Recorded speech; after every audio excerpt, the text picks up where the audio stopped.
Good morning. My name's Thomi. This little lady right here is Nessie.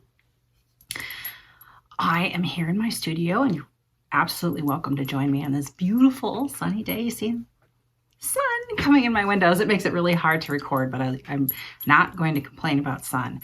We had like a week of spring, and it was lovely, and I ate my lunch on the porch a couple days, and then it just again.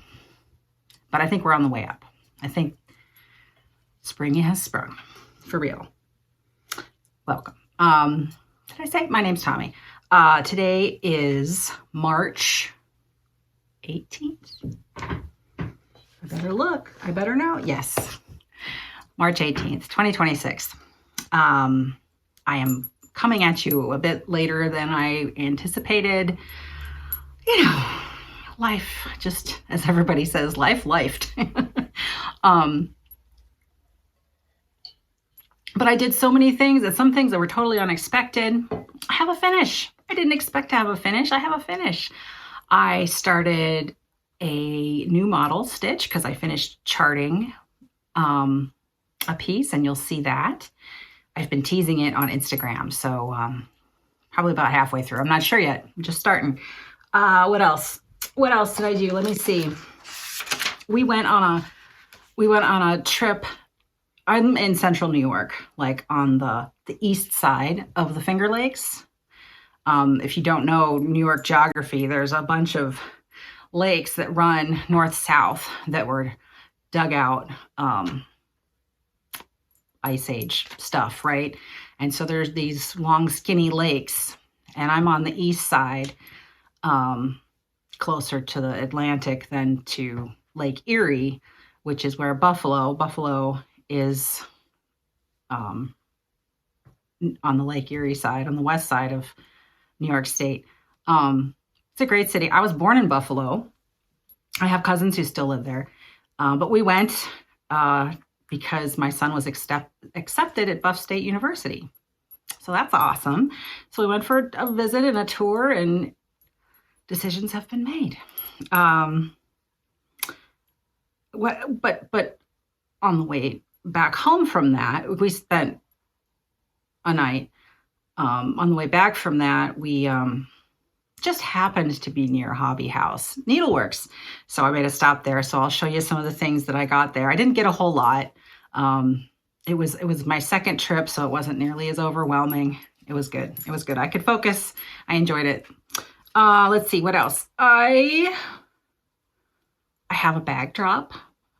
If you missed the last one, there's still 3 up in my shop for sale, and I have 7 more done, one of which is a commission piece from a family friend that won't be listed. So there'll be 6 new ones listed probably by the time you see this, and I'll show you later on.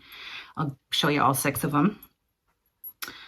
Yeah, there's just so much happening. I'm really, I'm starting to get my groove back. Winter is really hard for me. I was in a real slump. Like the week before we went to Buff State, I just spent most of the time in bed kind of saving energy because I was just so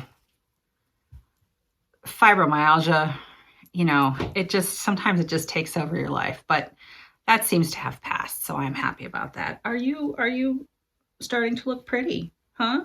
You look really pretty against my shawl. Oh, but I know I'll get questions, and I'm going to have to take it off because I'm really hot. This shawl is a Stephen West pattern that I can't remember the name of, and I used Knit Picks Stroll sock wool for it. It's nice, really soft and squishy, but it's a little bit superwash, so I could actually wear it and not worry about, you know, bird poo. I can wash it. But yeah, this will be going off pretty soon because I'm hot. Okay, so let's just jump right into it. I really want to show you my finish. I think I talked about wanting to work on this last time. I didn't quite think I would get done.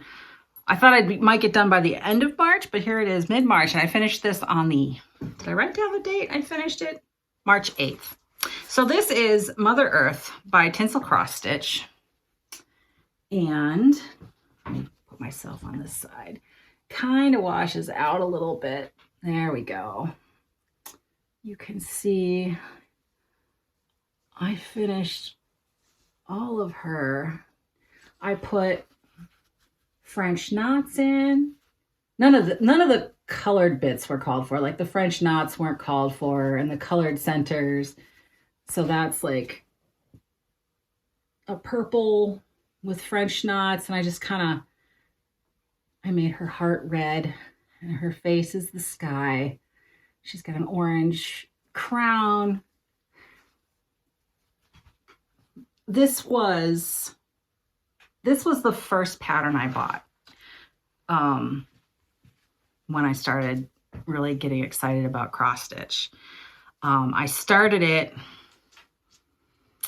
probably over a year ago, the first one in February of 2025. And it just didn't work. I was very new and I picked all the wrong fabric and floss, and it was just not a good combo. And then I dyed this, I think it's 25 count, Ada. There's a dog hair on there. Let me get the dog's hair off there. Yeah, so it's like it's a 25 count Ada that I dyed myself, and so it's nice and soft. I don't know. I really didn't enjoy this fabric.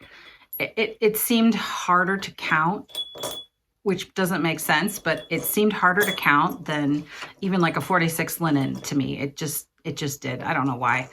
But I am quite pleased with the results. I did 2/1, and like in these areas, it was hard to keep the stitches neat because it was so crowded. So what I ended up doing, I don't know if you can see for the petals of the flowers. Let me look at the front for a minute. Yeah, all right, so you can see on this side, I did 2/2 in the petals, the yellow in the petals. And it was just really, really lumpy. And so when I got over here, oh, I can't show this without turning this sideways. I kind of made tent stitch, but I made it directional. So there's the center of the flower, and I have all the tent stitches pointing in toward the center. And I liked how that that worked. So I could have less bulk, but it still kind of added to the effect in a way. And I thought about taking the ones I had already done out, but I didn't. So there's only those bottom three. These three are the regular full cross, and then the rest of the petals are 2/1 tent stitch or half cross. I don't know which is more accurate. I'm not sure what I'm going to do with this, like how I'm going to finish it. I usually have a better idea what I'm going to do with something. But this one is kind of a mystery. I'm not quite sure. I'm not quite sure where I want it. It's a kind of piece where it really needs the right setting to shine. It's the kind that you have to be able to get up close to it. It can't like be in a really dark area because it doesn't have as much contrast maybe between the brown and the green. Again, this was one of the very first things I started. I really didn't know what I was doing. I didn't understand how much floss would show up and how much it wouldn't. You know, like once it's out of the skein, it looks very different on your fabric than when you just have a skein set out in a floss toss, right? So it's fine. I'm happy with it. I learned a lot, and I think it turned out beautifully. Very, very beautifully. I might actually use the YouTube screenshot. Usually I do my own for the thumbnail, but that looks pretty cool. I'll probably do that. Yeah. All right. So that's my finish. This is my seventh finish. I did a very small little Mill Hill kit for my daughter for her birthday that I don't think I ever showed. I mean, it was like like tiny little strawberry. Okay, so Mother Earth, yay, she's done. She's done. Yeah, that, so let's see, I started it in June of last year, June 2nd, finished it March 8th this year. I think I gave you all the pertinent details. Yeah, I like that Etsy seller. There's a few, what are you doing? She's eating the W-2s on my desk. There's, what was I saying? Yeah, TinselCrossStitch. I would check them out. They have some nice things. I have a couple others that I haven't started of theirs that I kind of have on my long-term to-do list. Okay, so finish. I have only one whip, technically, because in my world, whips are not my designs. I have two models in progress, MIPs, and I have one whip that I've worked on in the last, I guess, month. I was going to work on another one, and I'm going to ask your advice on that later after I get through all these ones that have had some attention. All right, so I am part of the Modern Folk Embroidery 2026 Stitch Along. Anybody who has any advice on how to do social media so that you're actually like included in things? Like, I don't understand. When I post on Instagram, I use the hashtag that Jacob suggested, but I'm not, like, I don't think people are actually seeing it because I'm not really getting many views of it. And I'm not seeing, you can't follow a hashtag. I don't know. I get on Instagram and I just kind of look at what it throws at me. I don't understand what all the, like, I don't know what stories are, or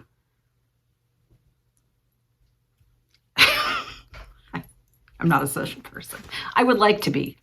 Anyway, I got a lot done on this. I worked on it in two chunks. One right after my last video, and I finished, and I've been putting this on Instagram a lot. I finished the second band and the third band. It's so, I just love how the bees are stinging those deer in the butt. Like, that is just the coolest. Now, I'm having a really good time with this. It's so lovely to stitch. Just so lovely to stitch. I'm using, all right, so let's see. The fabric is, what are you doing here? Go there. The fabric is 36 count feldspar. The color is feldspar by Picture This Plus.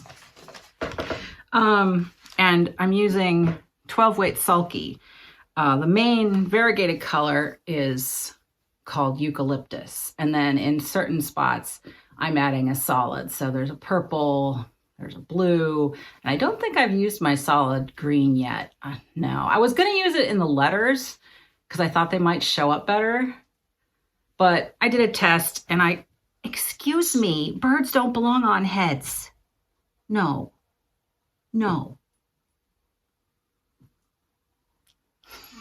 Here, sit over here. What was I saying? Yeah, I did a test and I decided I liked the variegation on the text. I'm just not that excited about stitching text most of the time.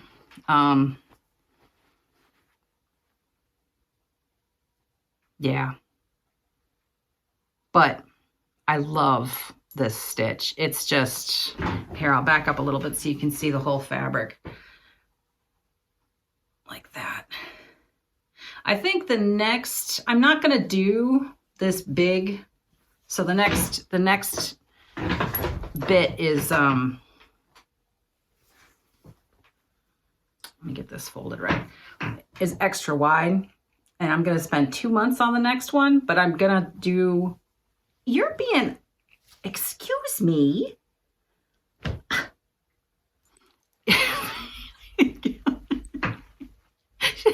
She has taken them off before. I think I'm going to do this narrow band that has the other end of the quote in it, and there's little squirrels on either side. I think I'll do that one next month because I have a couple major things planned. I'm probably going to be saying that every month. Yeah. So this is coming along. I'll probably not get back into this before the next Flosstube because I am hoping I'm coming back to you sooner next time. But yeah, that next smaller band is in April. That's my April goal for this. Let's see. I'll tell you the colors. So my solid colors for it.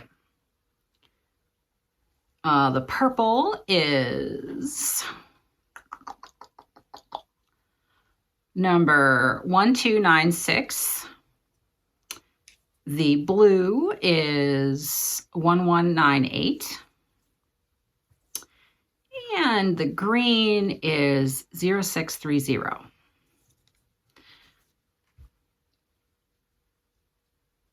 I don't know if I've put that in any of my posts on Instagram. I'll try next time to make sure I have a full list of all the flosses so that if you want to copy me, which would be really funny and cool.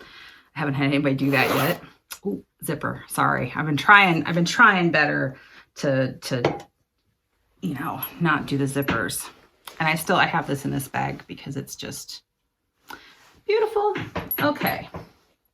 All right. So that's my only whip.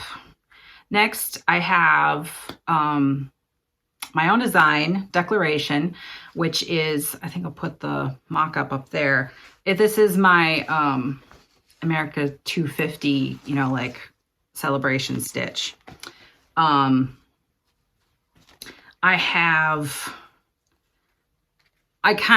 It's text. And I love it. I love it, but I can't work on this in huge chunks anymore because I've gotten a little burnt out on the text. But luckily there's not a whole lot of text left. Okay, so I have, which is which? Here we go. This is up. I have that much done. I should have pressed it. It's got a big crease in it, doesn't it?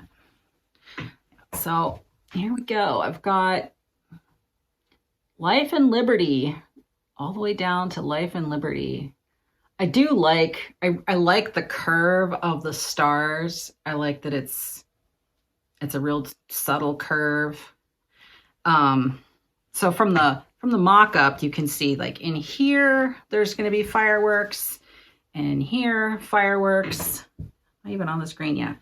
And that's not going to be in the blood red. It's in the chart. I charted it a variegated DMC blue. I think it's cornflower blue, but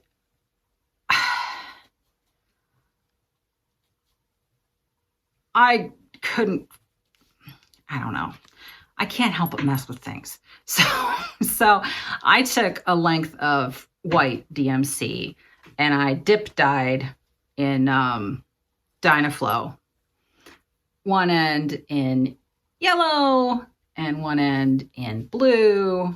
And so this is just a shorter length that doesn't have so much white in the middle. So the idea is that in the center of each of the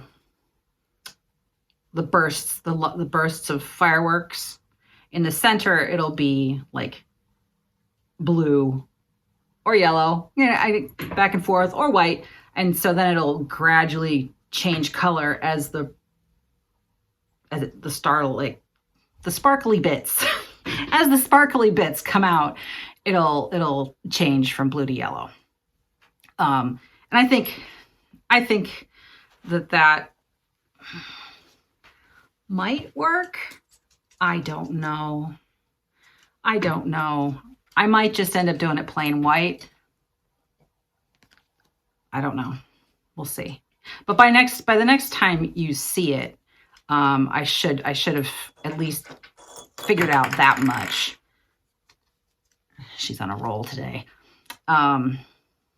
Yeah, this I have this on a Pirate and Robin card because it was empty. But yeah, I'm not sure, but we'll see. We'll see. Whoa, okay, I'm hot. I can tell I'm like turning bright red. I'm hot. What's up? Huh? What's up? Birdie bird. Okay. Basket. Okay, so I don't know, like I really enjoyed the big L's.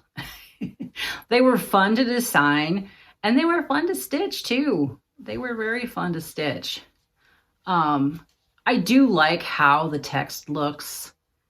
If you already have this chart, because I offered it for free for a couple weeks when I first released it. If you have a copy of it, the only changes that I've made are some minor spacing things between some of the letters, especially in this row here.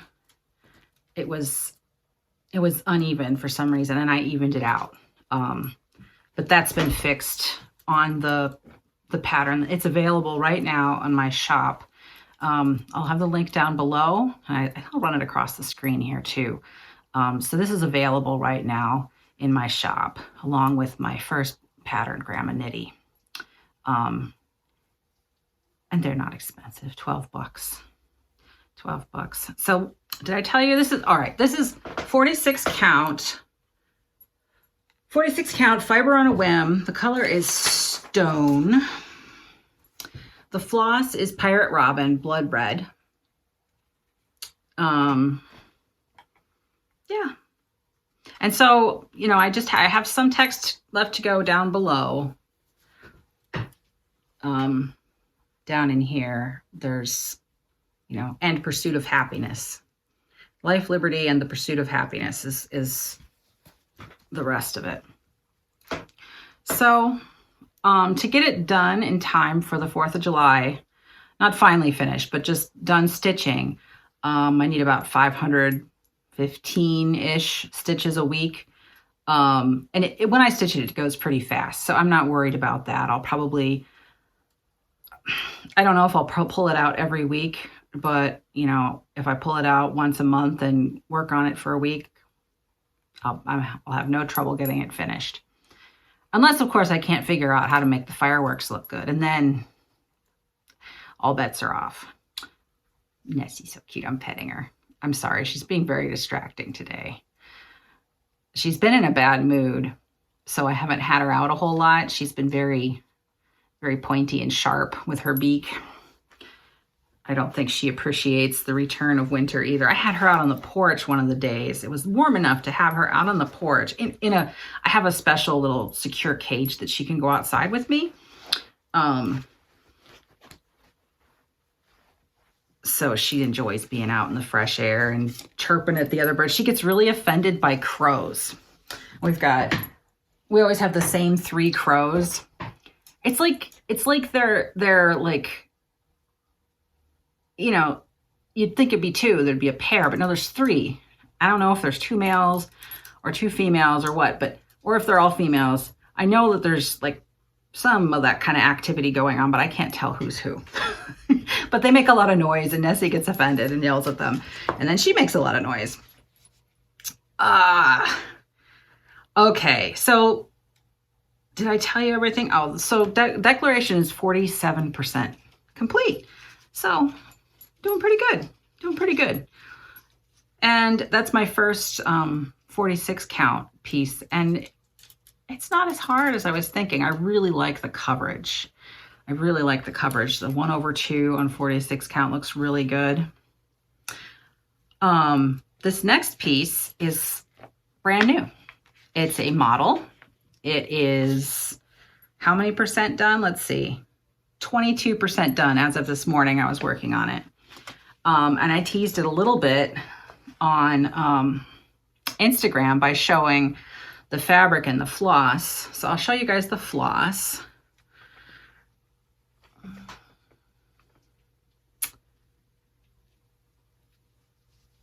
It is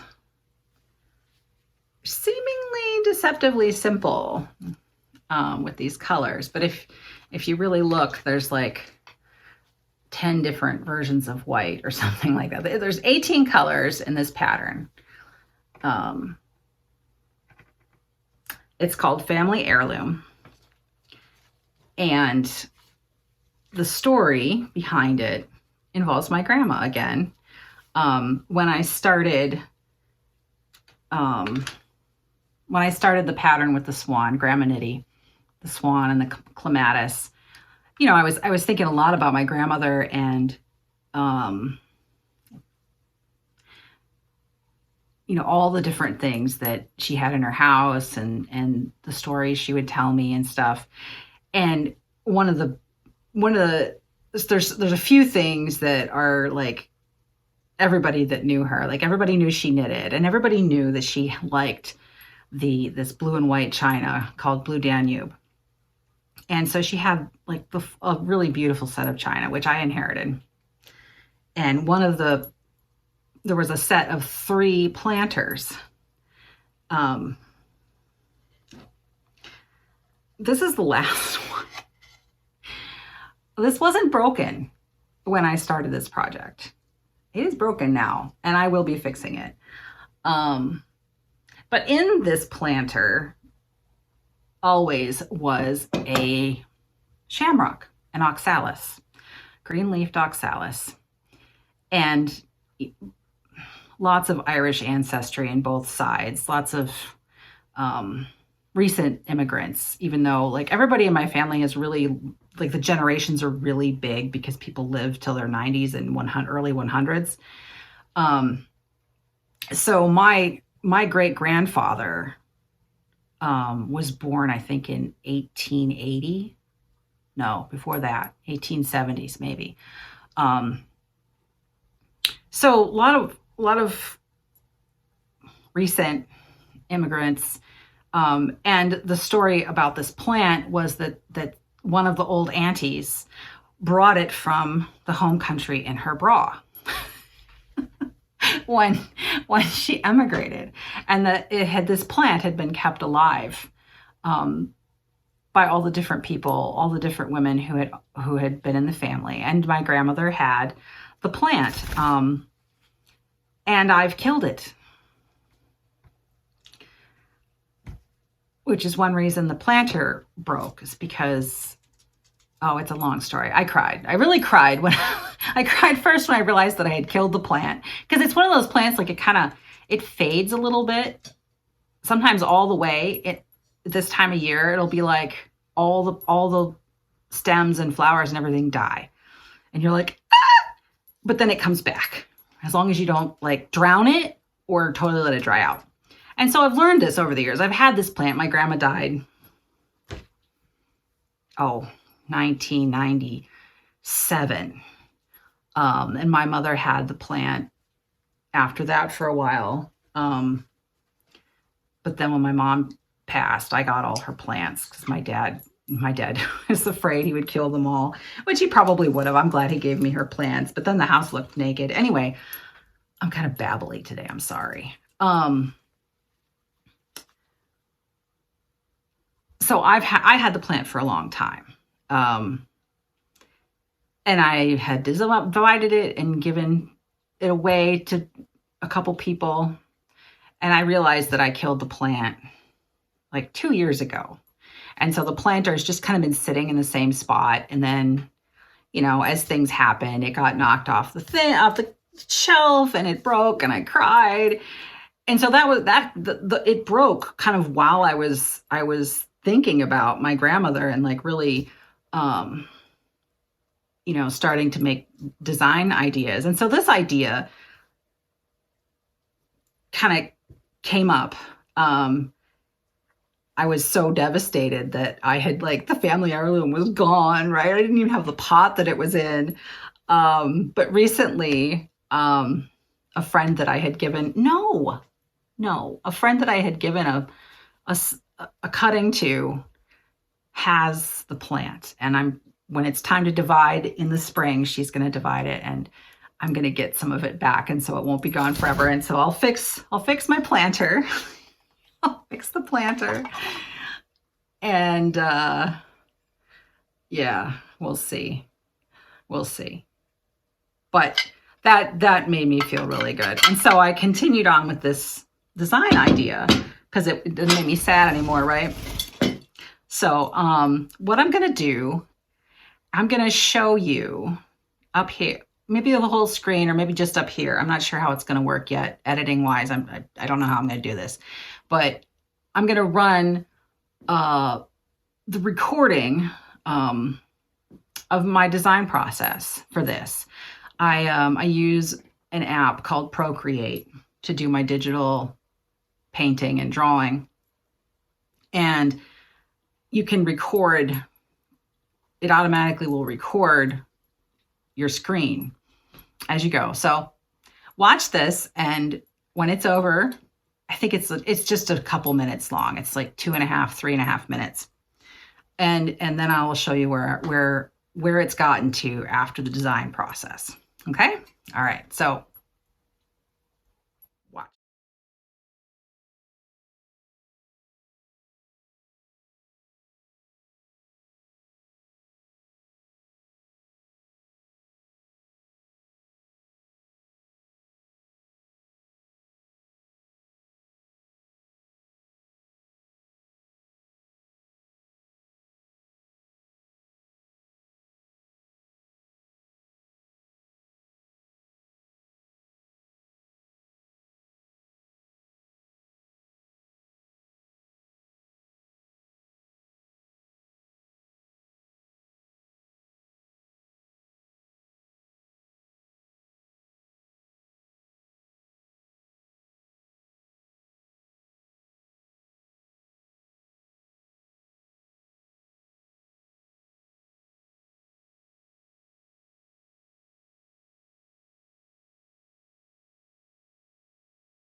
Okay. All right. So you watched it. Now I'll put a still.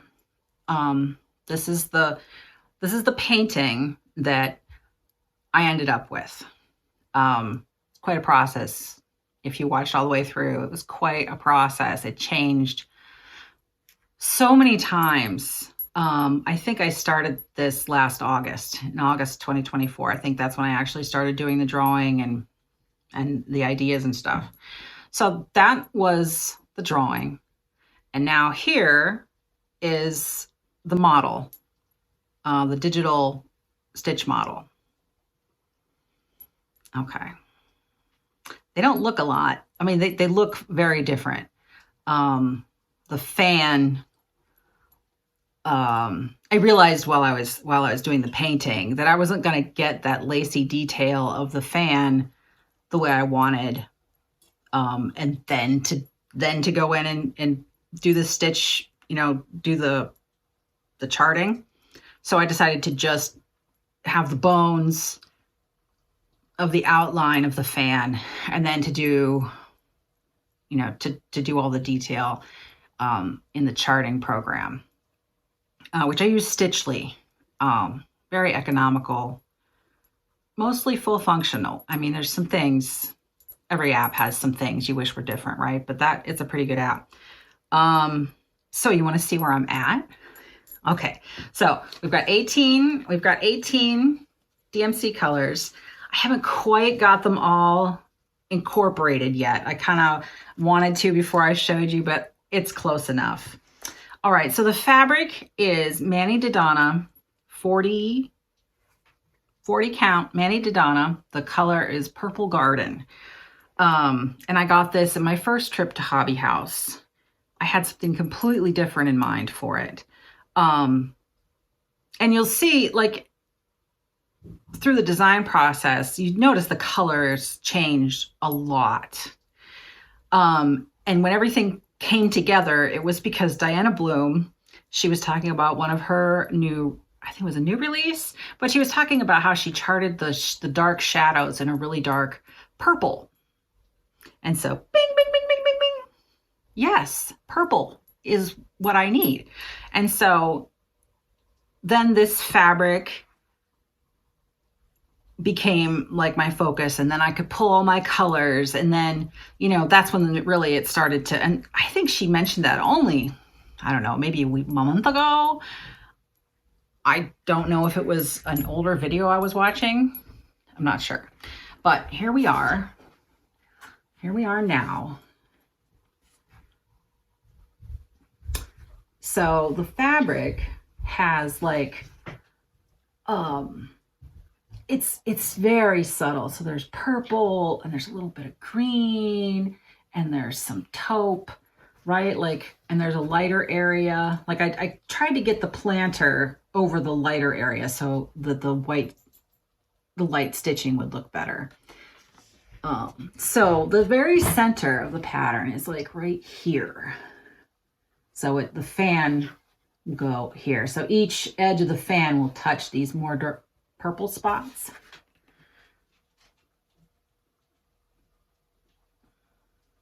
And the palette is quite subtle. Some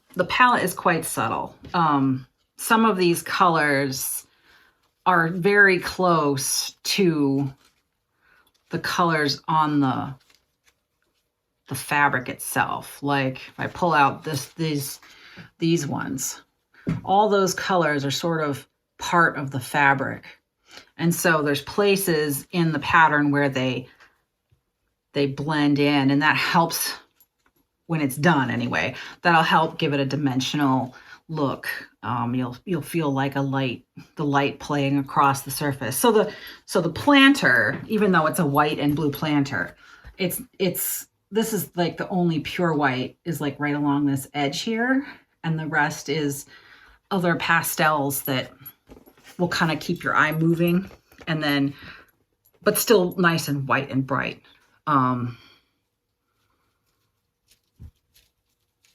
Yeah, I'm not quite sure about the coverage in the shamrock leaves.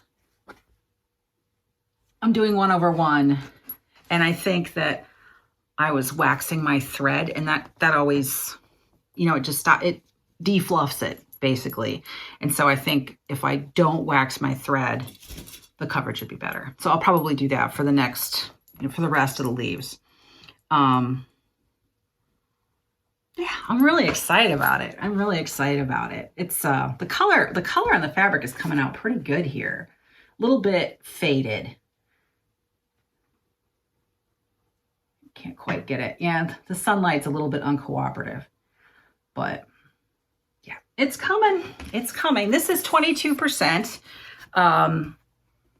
There's a lot of backstitch. The fan is probably half backstitch. and I'll put a close-up of that area. I was watching Katie Strachan yesterday, and she put sparkle on everything, and I was like, oh, because I was stitching on this, and I was thinking about the back stitch and how I would go about it, so that I wouldn't go crazy. And I thought, she was talking about beads and different, and I thought, oh, I could put beads instead of the little cross stitch, like the floating cross stitches that kind of tack down the grid of the of the back stitch. So I've got an order in my cart in 1-2-3 Stitch with some beads, and this is 40 count. So I'm not 100% sure what size beads to get. I think the size 15, because I think that like on a Mirabilia, which is usually charted for a 28 count, right? That they are recommending a size 11. So I was thinking it smaller, but any smaller than 15, I don't think I would want to work with. But they're not next to each other, so it really doesn't matter, right? Like if they're too big for the grid of the fabric, it really won't matter. So I'm going to order some beads and I will test it out. And if I decide that I like it, then I will change the chart to reflect that. I'm not going to release the chart until I've made that decision. I was hoping to release it today, but I think it's well worth waiting to make sure I got it just right. Just right. So when I come back in 2 weeks, not even, I will at least have a decision. I might not be able to release the chart yet, but I will hopefully have a good decision made. Okay, so did I tell you everything about this? So, the story about bringing it over in the bra, as a kid, I always assumed that it was just like a legend. But, from things that my uncle has said, of course, my dad is gone and my grandma, I don't know how much they ever talked really about things like that. So, but my Uncle Tom doesn't remember that at all. So maybe it's just something she made up to entertain me when I was 12. I don't know. It doesn't matter. To me, it's the family heirloom plant. And I have other plants in my mom's that are heirlooms too. Like you see this big, how am I pointing right there? That is most of them are called Christmas cactus, but this is a Thanksgiving cactus. It blooms at Thanksgiving time instead of Christmas. Bright pink. I think it was blooming in one of my videos earlier in the year. Okay, let's see. So my goal is to have this model completed by the end of April, so that I can move on to the next model, which I'm hoping will be done being charted. It's mostly charted right now. So should I talk about that next? Yeah, I'll talk about that next. So set this aside. As far as the next big thing, it's mostly charted. And having that unexpected trip to Hobby House was really wonderful, very well timed. There was so much less pressure kind of going there, just sort of not 100% spontaneously. I had thought of it before we left, but I thought that I would be just done in and not able to handle anything else on the way home. But I was doing okay. And so we went into Hobby House. Luke went in with me. He wasn't with us the first time. And he's so cute. He's so cute. I love my Lukey. He's 6'2". He's a large man. And, he looms, but he kind of he's so cute.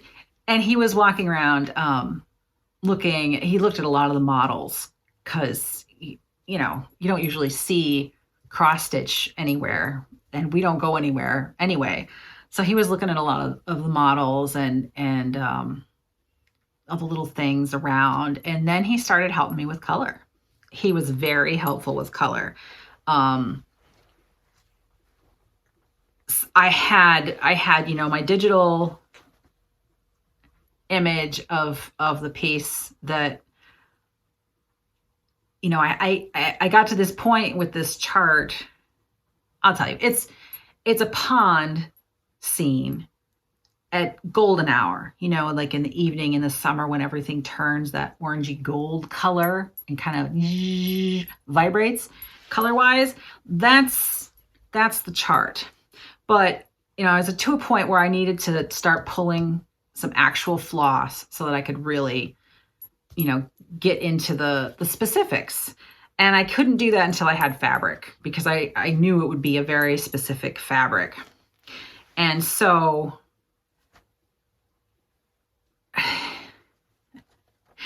this is from Dames of the Needle. It's called Mater Sandwich.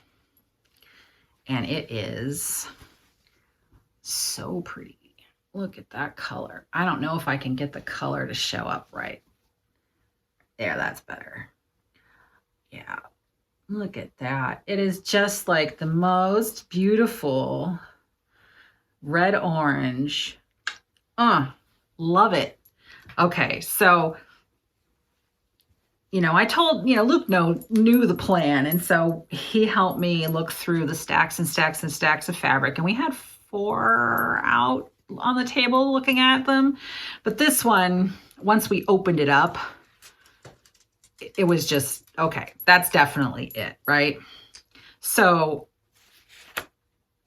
there's a dragonfly, and that's my dragonfly color. That's a silk. That's a Dinky Dyes silk color 106 Billabong. I don't know what that means, but that's electric. And you know, fireflies are very electric, and they also have transparent sparkly wings. And I didn't have anything here that was gonna work, so I don't know if I can show this quite well here. So I've got 2 Swatage 103s, this one and this one. I don't know if I'll use them both or just one. This is a metallic gold. It was the only gold metallic that seemed more like thread to me. And I do not recognize this brand. Maybe one of you will. There's the end. I don't know if it'll focus well enough on that. Yeah, I don't know. Nope, it's not going to focus. Yeah, it's in French and I can't read it. But it's a beautiful, beautiful gold, like an old gold kind of color. So that's enough to really, I can really dig in now to that chart and get it finished by the end of April, and so that I can start stitching it. The only thing, this color, Dames of the Needle, Mater Sandwich, they only had it in 46 count. Which is fine. I really like 46 count, but I just feel like for a model, it might take me a long time because it's a pretty densely stitched piece. There's a lot of solid areas in the design. But, and I was kind of thinking about, you know, blending this metallic. This is a sulky that I've had in my stash. I don't know why. I bought it at some point for something. But it's really fine. And I wanted, and this, I got the Swatage too. Luke picked these colors out, by the way. I told him what I wanted and he went and found them. The 103s, I thought if I wanted to put this with this, I could still do that on 40 count. I'm mostly thinking about this, the sparkly stuff. The metallics would be only in the dragonfly's wings. So not in a densely stitched area. I'm gonna try to make them look transparent, which I can do. I think I can do that. Excuse you, what are you doing? What are you doing? Yeah, I'm pretty excited about that. And this pattern I started, maybe this time last year. This has been in the works. So things percolate, right? Like I find myself coming to pattern design very much the way I would like a painting or a major drawing. But the difference is, and I think one of the reasons that I really am super excited about the potential for me as a creative, as an artist with cross stitch design. With painting, I would often reach this point. Like I really enjoyed the drawing, the planning, all the preparatory stuff. And I worked with old techniques. One reason I'm not so interested in reproduction samplers per se is that I've already kind of gone through that phase with my creative life of reproducing artwork from somebody else. So I don't feel like that's not a growth step for me at this point. But when I would design a painting, you know what? Hold on. Let me get one so I can explain better. Hold on. Okay. So this is a painting from 1998. And it's going to blow out. You really can't. So it's so this is egg tempera. And it's on a solid piece of wood. And I made all the paints from scratch. So I start with a powder. You grind it on a glass slab. You mix it with egg yolk and water, and it's a process. It's an ancient process. If you know anything about like icon painting in Orthodox Christian traditions, that's sort of the technique that I started from. That's what I learned originally and then made it my own. And so I've been through that process of matching colors and, you know, all the things people do with reproduction samplers. I've done that with paint. And so I'm past that. But I have found that I really like that part about designing a painting. I like designing the grid. Where does it sit? All my work is very grid. It's like break the grid was one of my main things in graduate school, was just to work from a grid, but to break it and have it still work. I don't know how to explain that better. Not now. I don't have words for that right now. But what happens these days is I get all ready to start the painting, but then the painting process itself is physically difficult, very, very challenging to you think cross stitch, you sit and you're doing stitching, but with painting, you're sitting upright and your arm, right? And it takes a lot more physical energy that I just don't have. And so it becomes painful and not fun. And so I stopped painting. But I still like to design things. I think of things all the time that I want to create, images, things that I want to combine. And, so for a while I tried with quilts, but that also is a super slow process. And you can't just I suppose if I did it all 100% by hand, but hand quilting is too hard on my hands. I have arthritis everywhere, and hand quilting, though I dearly love it, it's not something I can do very much of. So cross stitch, I get that I can do the whole design thing as one, like it's a complete thing, right? Start to finish, idea, draw, paint, chart, right? That's one whole process. And I end up with a thing at the end that I could sell and not stitch if I felt like it. I think, I know there's a lot of designers who just don't have time to stitch everything they design. I'm not at that point yet, but I'm sure I will be before the end of the year. So that's like a complete process and it's satisfying, right? And I can do it laying in bed. Most of my design work is done after I can no longer be vertical in the day. In the past month, I was laying down 1:30, 2 o'clock every day, and then laying down for the rest of the day pretty much. And so to be able to still be productive and creative while laying in bed is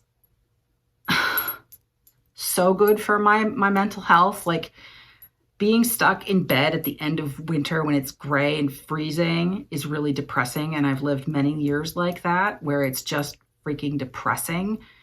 And it's hard to get out of that bad cycle. So cross-stitch design has got me there. When I feel a little bit better, I can sit in my chair and I can stitch. And that's still not physically that taxing.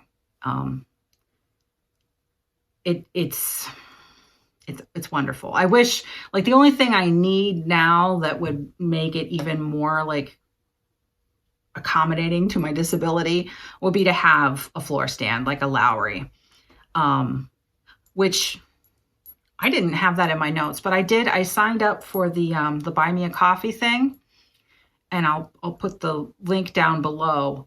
If you want to donate to that, I would really appreciate it. That's going to be my Lowery stand fund. So, over maybe by next winter, I will have saved enough for a Lowery stand. I think I'm going to be really busy doing a lot of I've got gardening. I do want to do some outdoor painting this summer. So I probably won't have as much sit down and stitch time. But when the season changes and fall has come, I think it'd be great to have a Lowery and kind of have a new phase start at that point. So if you feel like donating, I don't know, $1 or $2, it'd be awesome. Thank you. It's kind of a process. So if you don't feel like it, don't push yourself. Yeah, so that's the pond is my next, will be my next major release. And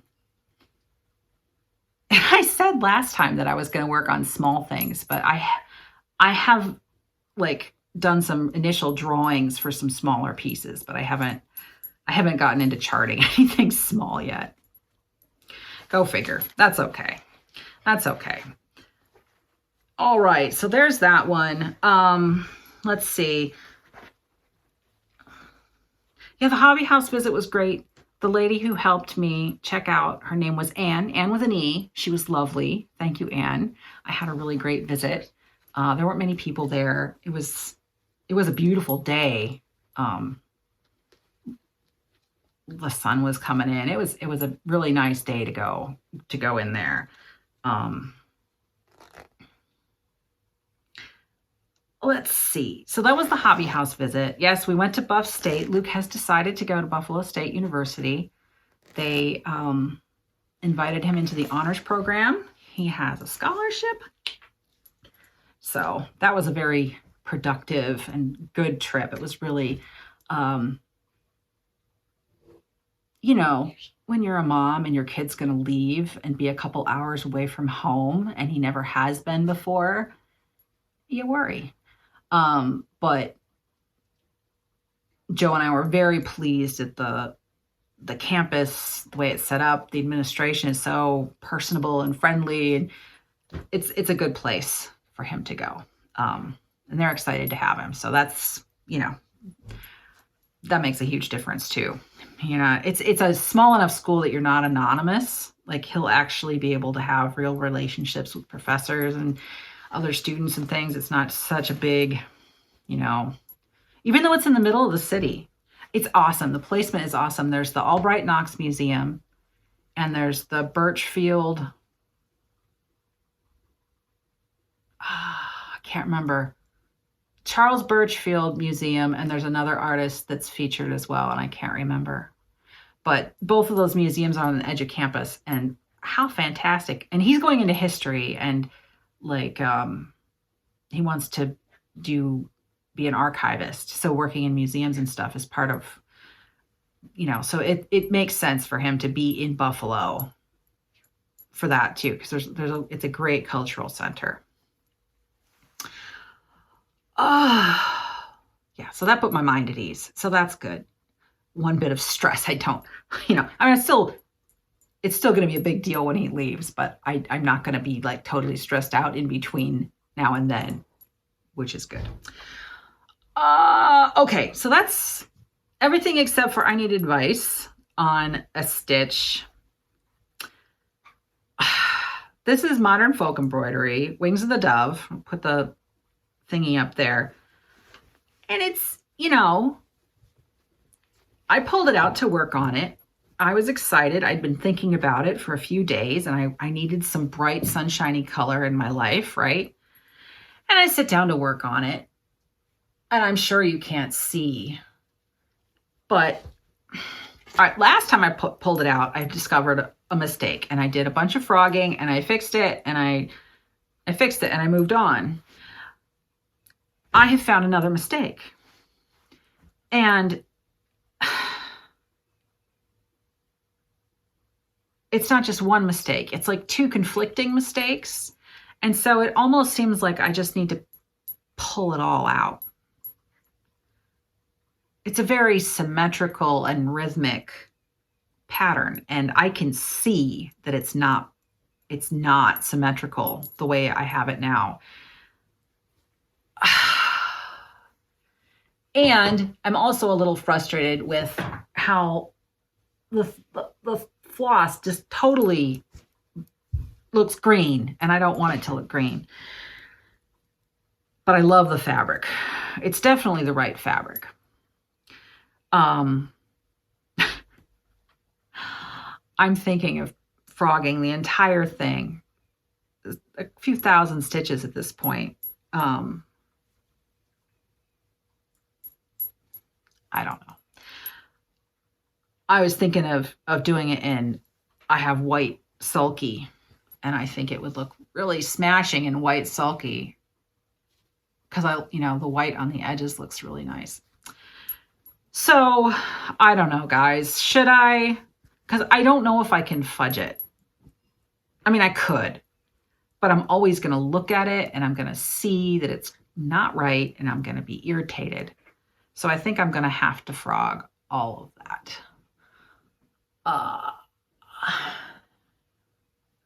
Maybe I'll have a frog with me. Maybe we can have like a live frogging party. Anybody interested in a frogging party? If you've got something that's like big like this, tell you what. If you're interested in doing a frogging party, put that down in the notes below, and I'll see what kind of response I get, or in the comments. Comment, frog party, and if there's enough interest, I will figure out how to do a live kind of frog with me thing. Depending on how many people, maybe Zoom would probably be the best. The best way to do that. A frogging party, right? You don't, like, when you're frogging, you don't want to have to, you don't have to count, right? So you can chatter, and so that's my idea. Let me know if you're interested. Because, I really like stitching on my own pieces. but I equally like stitching on other brilliant designers' pieces, right? Like Jacob's pieces his charts are really amazing. And there's so many amazing, like, there's so many amazing charts. I can't remember her name. I'm so terrible. I was just watching her this morning. I'm going to pause it because I'm mad at myself. I'm going to figure out. Her name is Samantha, the Huga Stitcher. I just found her a couple weeks ago, and you know, like if you had told me 6 months ago that I'd be interested in Teresa Wensler charts, I would have been like, no, but I am.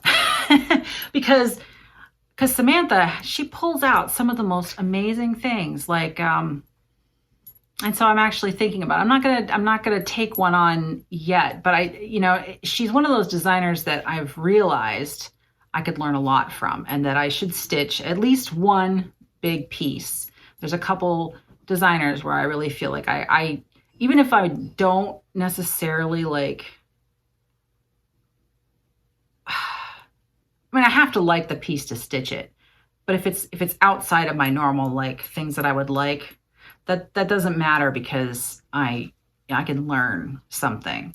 So Samantha, she pulled out a couple different Teresa Wenslers and got me interested. So I haven't like picked one that I want to do or anything, but I've been on eBay and I've kind of just been looking at some of these old patterns.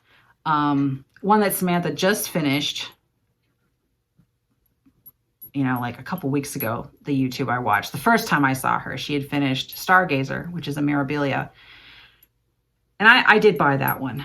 I found an old copy that, wasn't preserved and pristine or anything, usable. But it has some pencil marks and stuff on it. But I found on eBay, and I bought it just to kind of like look at it. I think I'll probably stitch it. I don't really like the colors on that particular one. They're not very stargazy to me. But it is like a 20-year-old pattern. So the color, fresher colors are more popular now. I think in the 90s and early 2000s, the colors were a lot more muted and country colors. Everything was kind of dusty, like dusty blue and dusty pink, right? Yeah, that's not my thing. But so I would probably change the color of her dress. I could put a picture of it up here so you can see what I'm talking about. But it's a one of the simpler designs, but I could learn something from that for sure, right? I can definitely learn from that chart. So I'll probably do that. And there's one by Teresa Wensler that I really like. It's got, I can't remember the name of it, but it's got like violets and stuff around it. It's a very densely stitched piece. So yeah, that's kind of where my head is, because I'm finding like more and more of what I want to design kind of is in that vein where there's a lot of coverage, or there's like something just highlighted in the middle. A lot of Mirabilias are like that. There's just the woman in the middle, or there's like just a few simple things around to kind of create a scene. A lot of my paintings are like that, like this.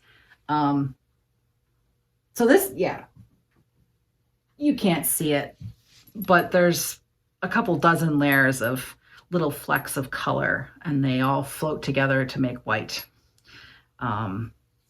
And you can see there's a little, you can't see it now, but there's a little bit of embroidery on the corners of the fabric.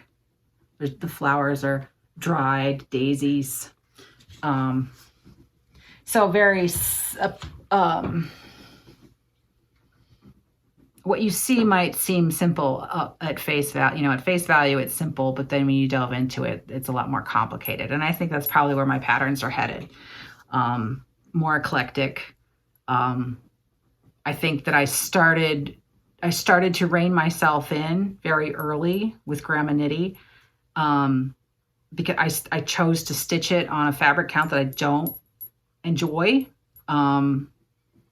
because I thought that it would be more accessible to people, but I'm realizing that what inspires a person to choose a design to stitch is that the model stitch is really exciting, right? And if I'm not excited about a model, I really love how my Grandma Knitty turned out, but I would have liked it better, I think, if I'd had a different fabric, a different count of fabric. I like the color, but I would have preferred a smaller count. I just think it would have stitched up a little bit more appealing to me. So I'm kind of trying to back up again and not box myself in. And in reality, how many patterns am I selling anyway? Like hardly anybody's even heard of me at this point. I've sold 4 copies of Grandma Knitty and given 1 away. I've sold 1 copy of Declaration and given 30 away. That's it. And I've sold 3 bags. I never showed you my bags. Here I am thinking I'm going to wrap up. You want to see the bags? That's enough chit chat. I'm going to show you my bags. Where are they? They're back there. Hold on. You get chit chatting and you lose track of yourself. Okay, so I made, I've decided that making batches of 6 project bags at a time works really well because they can each be different, but like all from like a similar like design idea. So they go together well at the same time, but it's not so many that I can't finish like one full step each day. Like, you know, putting in the zippers, I can do that in 2 steps and it takes 2 days for 6 bags. And not that big days, like I'm talking an hour and a half. That's about how much energy I usually have to be up and down from the sewing machine and ironing and to the cutting board, right? Like that's a lot more physically active. So if I can have an hour and a half a day that I can put into 6 bags, I can get them done in a reasonable amount of time without wearing myself down. So I've got all kinds of fabrics in my stash, and I go to thrift stores kind of regularly. That's just something we've always done. It's fun to go thrifting. And so I've collected odds and ends of different kinds of upholstery fabric and, you know, quilting fabric, lots of different, I like really big prints. And so like, this is the back of this one. And this is like a cotton sateen, and that's the front. And the hexes are stitched together by hand, and then everything else is by machine. And most of these have, sorry for the zipper, most of these have a pretty pink interior with cupids and stuff. It's pretty, and it matches. So there's that one. And this one's very similar idea. And there's the hexes. That's a batik. And this is a fabric that my mom made herself a dress with like 25, 30 years ago. And so I've made hexes out of all those kind of little scraps. This one is pretty plain from that side, but on the back it has this, it's a home deck fabric. It's like a nice curtain weight kind of fabric. I like it.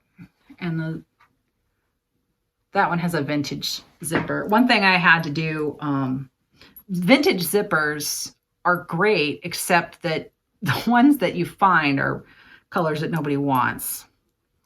Lime green, you know, like colors that are hard to use. And so I did put an order in at Waywalk and got a couple like multi-packs of their zippers in different colors so that I'd have matching options. Like this one's a peach. So, and this red fabric that's been in a bunch of them, it's not a quilting cotton. It's actually kind of stiff. It's cotton, but I don't know what. And you can see I did the quilting. I just kind of played around with the quilting lines. This back is a little bit cooler. So, you know, like this one, you could either side could be the one that you thought of as the front. And this one, this fabric, I just had a scrap. It was really hard to find I found two pieces that I could use to make. Let me see if I can. So those are matching. And I think it's this one. Yeah, this piece of fabric wasn't quite big enough. It had a little chunk out of the corner, so I appliqued on a hexie in the same fabric as the back.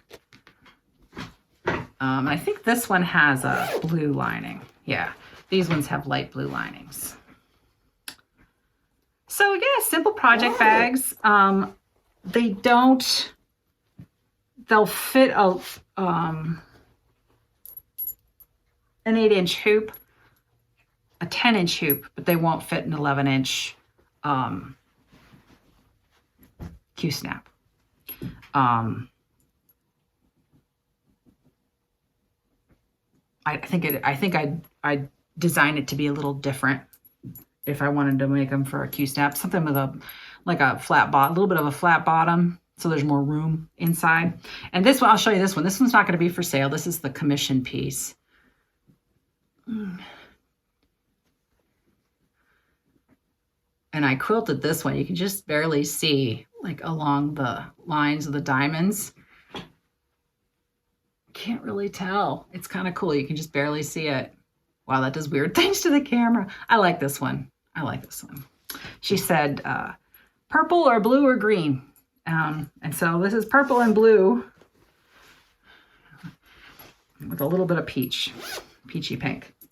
Yeah, so those are going to be, those will be up in my shop by the time you're seeing this video. I just have to, you know, do the data entry at this point, which goes quickly. Yeah, so that, I knew I had to show you that. And I do, let me know if you want the bags to be fancier, like, or more simple, or more quilty, or I've got lots of like doilies and stuff that I was thinking of appliquing onto more simple fabric. Or if I get, like, I have these,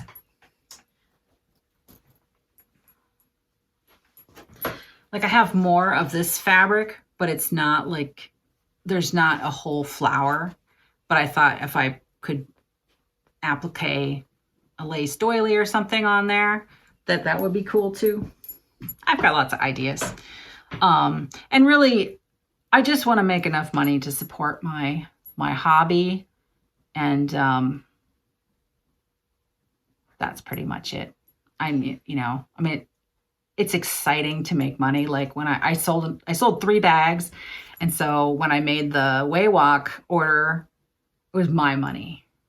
And let me tell you that my husband has never restricted my crafting, right? Like I don't have an income. It's, it's all from him. And he's never made me feel like I shouldn't buy stuff. But of course I'm really careful, so to be able to do that, to support my own art, that feels really good. That feels like I've made significant progress in the last year in where I'm at in my life. So that's a good feeling. I have to remember that if it's beautiful sunny still, but if it gets dull, I have to remind myself we've come a long way in the last year. Spring will come too. Yeah, so it has been a year. So my next Flosstube, I will record on my 1-year anniversary. My Flosstube anniversary is March 31st. And so I'll come back and we'll do, I'll do a giveaway of the family heirloom pattern. Hopefully I'll have it done enough to do like to say, okay, I'm going to give it away, right? And I will probably also, if I've got another batch of bags made, I will probably do a bag giveaway as well, to kind of celebrate that. I'm going to have a few changes to the channel. Probably the biggest thing that you'll notice is I'm really going to start trying to show up more often. If I want my channel to get monetized, I think I need to start showing up almost every week. They're definitely not going to be hour long like today if I'm doing it every week, but I think I have enough on my mind to talk about every week. And it's really hard for me to form new habits if things are spaced out too much. So that's another reason to do more often. It'll become more automatic and just easier, right? It's so much easier now to do a video and to edit it than it was when I started. Obviously, it used to take me days to edit, and now I can pretty much do it in an evening, right? Like a long evening, I can get my editing done. Progress. Yeah. So I'm going to try to show up for you more often. Let's see what else.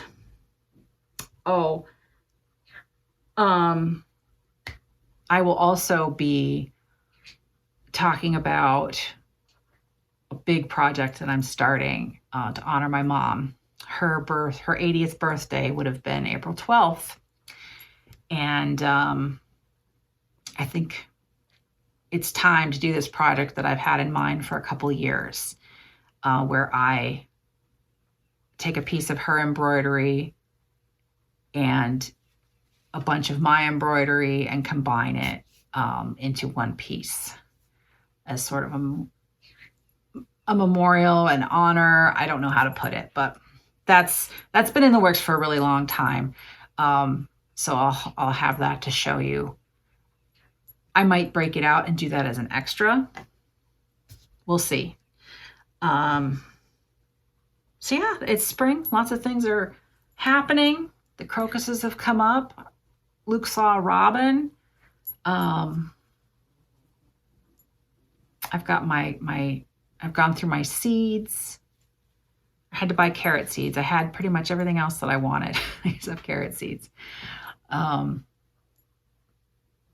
Yeah, I'll probably post little video clips as I start working on the garden in spring. I just can't help myself. I get so excited when things start to grow. I just get ridiculously happy in the spring. I might be insufferable. Okay, well, that's good. That's it for today. I've gone way longer than I expected I would. I had to put Nessie. She was being a pill. Yeah, I'll be back in a couple weeks. The 31st, I'll record. I might get it out, the day or two after that. And then from there on, I'll start trying to be more regular, more often. Okay? I am not talking about the world today. That I am not talking about the world is not because I'm not thinking about it a lot and feeling a lot about it. My son's 18.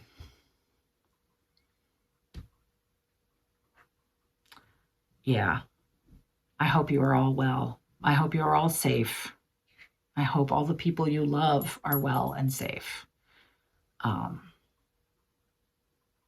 Keep each other well and safe. That's all we can do.